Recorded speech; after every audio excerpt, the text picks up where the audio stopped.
Olá, seja bem-vindo. Esse é o nosso Bairro na TV, um programa que integra pesquisa e extensão aqui na Universidade Fevale.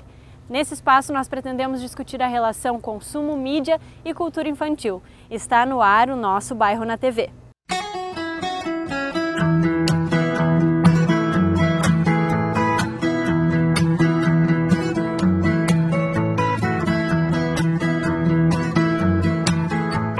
O que caracteriza uma atitude preconceituosa, de discriminação? Uma criança muito pequena que reproduz discursos racistas. De onde vem esse comportamento? Ao mesmo tempo, crianças negras e indígenas sendo prejudicadas por não serem aceitas no ambiente escolar. O nosso Bairro na TV te convida para discutir essas e outras questões sobre o preconceito racial na infância.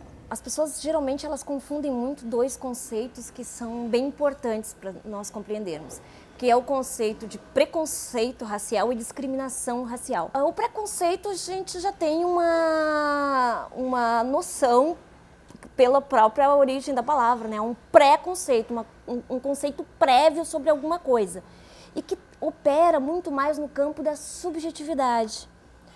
Inclusive, o indivíduo ele pode ter um preconceito contra um grupo, contra alguém, mas não necessariamente ele externaliza. A discriminação é um momento em que externalizamos qualquer tipo de preconceito. E, inclusive, não só externalizamos, como podemos prejudicar todo um coletivo. Eu acredito que o preconceito é construído, né, socialmente. Para mim, os valores, enfim, os significados que tu vai constituir no meio social, eles são construídos dentro do ambiente que tu convive, nas relações sociais, né, no contato com os pais, com os familiares, com a escola. Então, tu tem a possibilidade de construção de determinados valores e tu também tem a possibilidade de desconstrução de determinados valores. As pessoas elas surgem em algum lugar determinado, num determinado tipo de organização social, econômica, e é natural, enfim, que as pessoas reproduzam o que essa sociedade, enfim, ela está parindo ali, né? Está produzindo. Quando a criança ela surge em que mundo? Quem são os pais dessa criança? Porque a criança, enfim, ela não está sozinha, ela vai também reproduzir, ela vai trabalhar com aquilo que ela tem. Então, o que ela vê, por exemplo, na TV? Entendeu? Quem são os heróis? Quem são os personagens, por exemplo, de história em quadrinhos, né, que são os exploradores? E quem são os selvagens? Né? Então, poxa, já na largada, tu vai ver que os exploradores, os destemidos, são figuras brancas. O selvagem, o perigo, o nefasto, o oculto, são personagens indígenas ou negros. Enquanto antropóloga, eu não acredito que o preconceito esteja intrínseco, que o indivíduo nasce preconceituoso. Ninguém nasce preconceituoso. Na verdade, a sociedade é que, na interação com esse indivíduo, é que vai transformá-lo em preconceituoso na tua relação com o meio. Então, nas relações do cotidiano. Né? Por isso, tão importante é a educação. Desde a educação na família, a educação no ambiente escolar, por onde o sujeito circular. Uma criança ela vai repetir aquilo que ela vê, que ela ouve, um discurso que se fala em algum espaço, no seu cotidiano. Então é algo que vai se constituindo, nossos valores, nossos significados acerca de alguma coisa, de algo, de um determinado grupo, por exemplo, nós vamos construindo aos poucos. Né? Na minha leitura é dessa forma.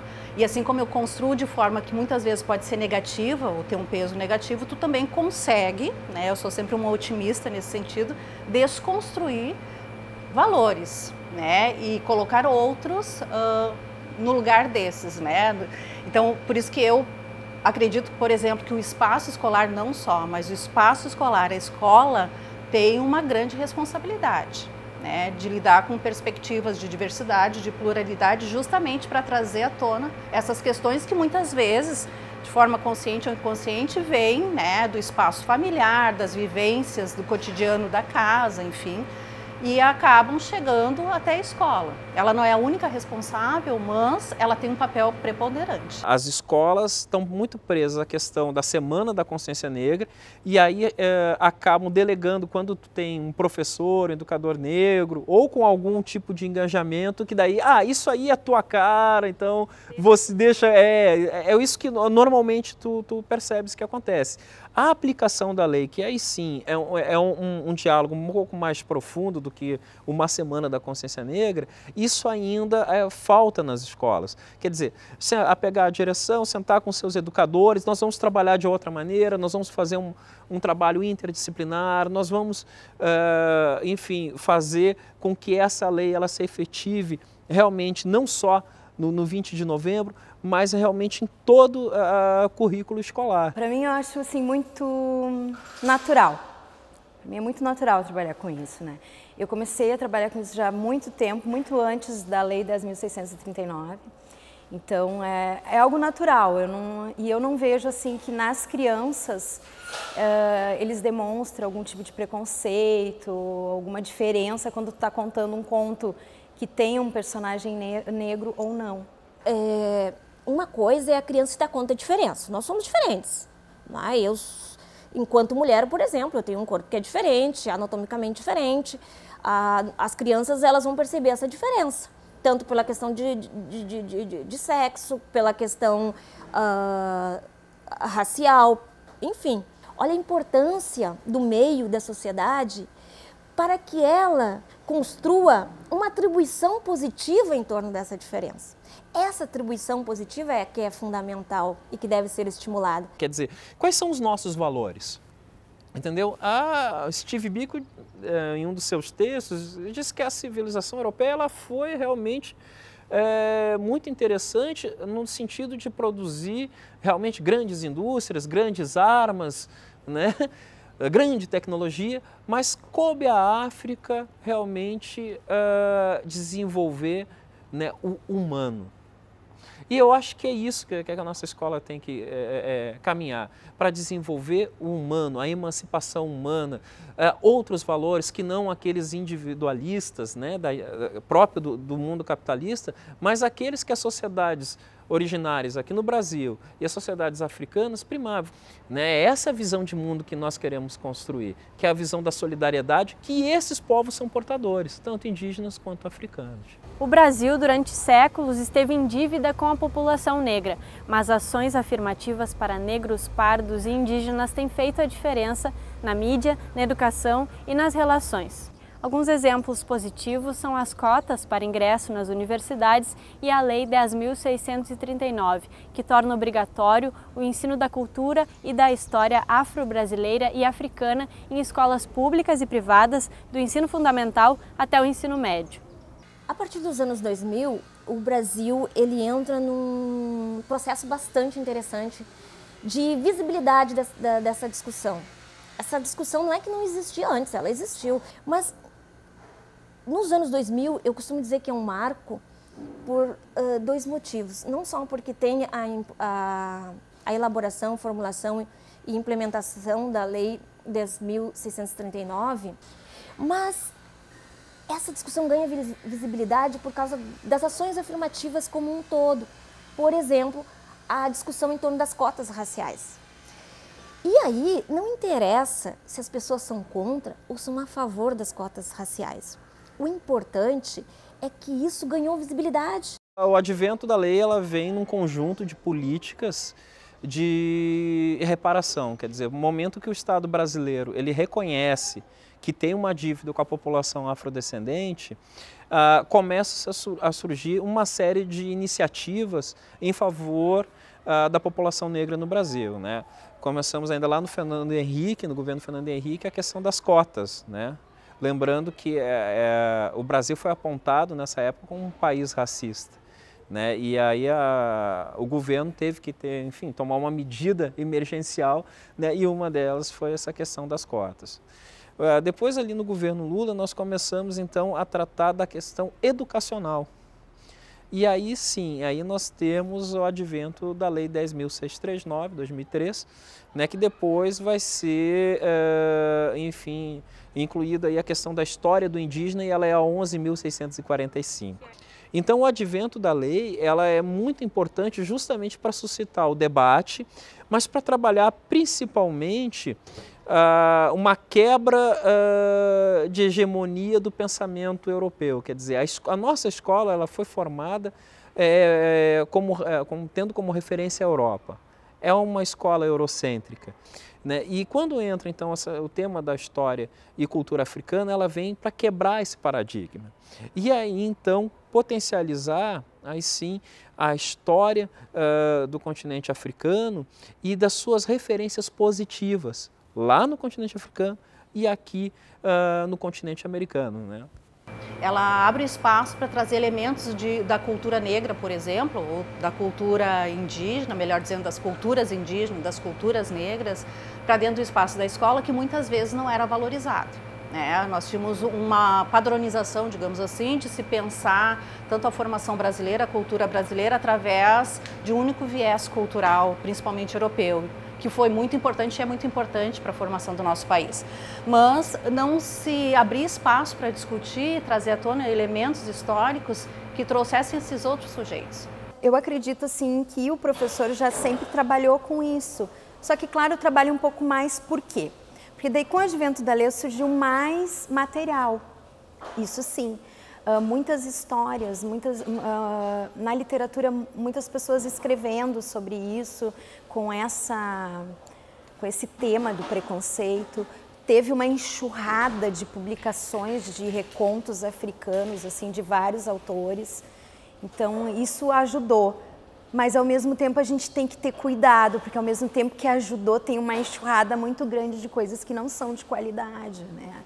Então, não adianta tu botar, assim, um título que tem a palavra negro, que aquilo ali vai ser uma coisa legal para você trabalhar essa questão, né? O que talvez seja muito importante, que vai além de ter esse material disponibilizado, claro, o professor ele pode buscar por um movimento dele, mas que se construam dentro das escolas, dentro dos municípios, né? As prefeituras elas têm que considerar isso importante, porque não adianta ter uma lei federal e não se pensar nas políticas públicas municipais. Então, por exemplo, de se construir núcleos de reflexão, de discussão, em que o professor possa discutir com outros a melhor forma de trabalhar aquele material, aquele conteúdo, que ele não fique sozinho. E no próximo bloco, os entrevistados falam um pouco sobre as suas experiências em relação à cultura negra e discriminação. Até já!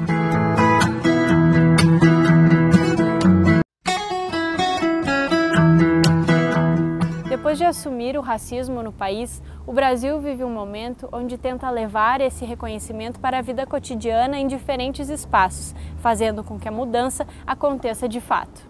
Comecei a contar mais histórias referentes a isso, principalmente a cor da pele, né, os tons da pele, as etnias. Foi porque eu estava com um grupo de alunos e as crianças começaram muito com aquela coisa do lápis de cor. Eu quero um lápis de cor de pele. Mas eu não tenho um lápis de cor de pele. E eu fiquei observando aquilo. E daí eu fui atrás de histórias que tratassem sobre isso, né? Porque na verdade não tem um lápis de cor de pele, cada um tem uma cor de pele diferente, os lápis de cor têm cores diferentes. E o que eu fiz? Então, a partir disso, eu comecei a contar histórias para eles falarem sobre isso, e fiz também trabalhos artísticos como o autorretrato, onde eles tinham que se olhar no espelho e se autorretratar. Né? E é bem interessante até que muitas vezes a criança negra às vezes não pinta, né, de marrom, pinta de rosa ou até de amarelado, né, achando que talvez não seja aquela ali a cor da sua pele, né. A mídia tem várias informações, principalmente para criança hoje em dia, né. E tem muitos daqueles estereótipos, né? Então, muitas vezes as crianças acabam fazendo desenhos ou acabam tendo esse paradigma assim de a criança faz o desenho, é uma moça loira, estilo Barbie, estilo uma princesa da Disney. Qual é o movimento que tu faz em direção a ser negro no Brasil? Porque tu não nasce, tu se torna, né? E como eu me tornei negro, né? Eu descobri ser negro. Justamente tu falava do preconceito, da discriminação, foi um ato de preconceito que me fez enxergar que eu sou negro. E a mesma experiência que passou o intelectual Frantz Fanon, né? E eu morava na zona sul do Rio de Janeiro, num bairro, né, Gávea, enfim, um bairro classe média alta. E a minha mãe tinha o costume de me mandar comprar coisas, né? Então, quando tu é jovem, tu é o office boy da mamãe e do papai. Então, tu não escapa muito disso, né? Então, ela dizia o seguinte, não, você vai num pé e volta no outro. Não, tudo bem, é para ir rápido, né? E eu tô lá indo rápido. E a gente tem uma moça na minha frente, que é o drama do homem negro, né? Uma moça na minha frente, e ela começa a olhar para trás e segura na bolsa. Eu também começo a olhar para trás porque eu também fiquei preocupado, né? Alguma coisa deve estar acontecendo, o Godzilla apareceu, o maremoto, enfim, né? Podia ser um tsunami, eu estou olhando atrás, ela está apavorada, eu também estou olhando. E aí eu me dou conta que o tsunami, o Godzilla, o perigo iminente era eu, né? Tá ali, o negro, né? O perigo, né? Por quê? Qual é a imagem que aquela moça está trabalhando, né? Ela está trabalhando a imagem que foi reproduzida a vida toda dela, né? Negro, perigo, negro, bandido, Então, todas as imagens negativas passaram em um frame na cabeça dela.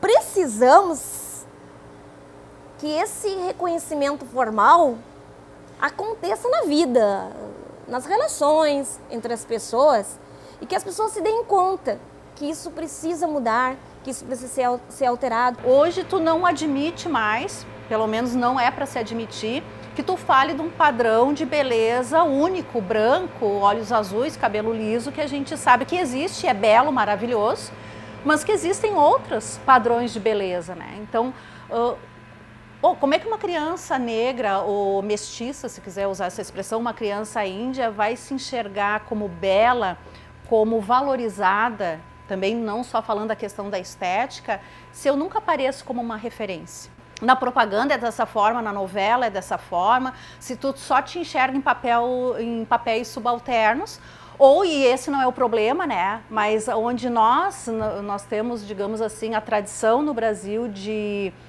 ver como menos quem faz um trabalho mais braçal, dito como subalterno. Então, essa desvalorização constante. Né? Aí na minha adolescência tu tinha a Xuxa, entendeu? A rainha dos baixinhos. Então parecia que você estava na Suécia, no auge da sua brancura, né? Com as paquitas loiras, e os paquitos igualmente loiros. Era a Suécia, entendeu? Então eu poderia me chamar Orson Larkson, que, enfim, porque eu não estava no Brasil. E depois tu vai crescendo, as imagens de revista, né? As pessoas de sucesso, o padrão de beleza, né? Ele é um padrão europeu, né? E nunca me via representado. O resultado é que eu não conseguia me identificar com a minha identidade africana, né? Havia aí um processo de negação. Até tem uma história bem interessante que eu conto, que é um reconto da África Ocidental, que se chama O Casamento da Princesa, que é um reconto do Celso Sisto, que eu conto essa história com algumas lâminas que eu tenho de desenhos, e as crianças acham muito estranho no início. Isso foi uma reação que eu tive agora há pouco até, cadê a princesa? Porque a princesa não é uma princesa com um vestido longo, arredondado, né, e com pedras preciosas e com uma coroa na cabeça, né? É uma princesa que tem um cabelo raspado, que usa contas, né, no pescoço, então que usa um quente, né, enrolado no corpo. Para eles isso é diferente. Porque não é só porque é politicamente correto, porque a gente quer uma sociedade diferente. Tem que legitimar, e uma sociedade com as características do Brasil, com um número de negros, né, bem significativos, com uma população que a gente não sabe se eu me digo morena, mulata, e a gente costuma dizer mestiça, tu não pode te dar o luxo de ficar excluindo o outro, né, especialmente por questão de cor de pele, enfim, e outras formas de exclusão que existem, né. Os contos africanos não tem como tu passar em branco na vida de alguém. Porque o nosso país, ele é uma grande mistura de etnias. Então, tu e tu não tem como tu não contar um conto africano para o teu aluno, porque faz parte, né? Faz parte da construção da sociedade, né? Então eu reforço muito o papel da cultura na construção desse sujeito. Aquilo que ele vai estar desde de pequeno internalizando. E isso eu acho que é o que mais há de cruel, entendeu, na questão dos meios de comunicação. Porque não é a fala o que me preocupa. Geralmente o que me preocupa são os silêncios, né? O que é ocultado. Isso é o que me preocupa. Porque o que está sendo ocultado quando se apresenta uma imagem, né, da figura branca como sendo uma figura desejável de ser imitada, né, e de se querer ser aquela pessoa, né? Está se ocultando toda uma história, um legado enfim, que é importante. E já está na hora, a meu ver, do Brasil dar um passo à frente nessas questões. Estamos encarando de outra forma, as pessoas estão compreendendo que é preciso resolver essa situação. E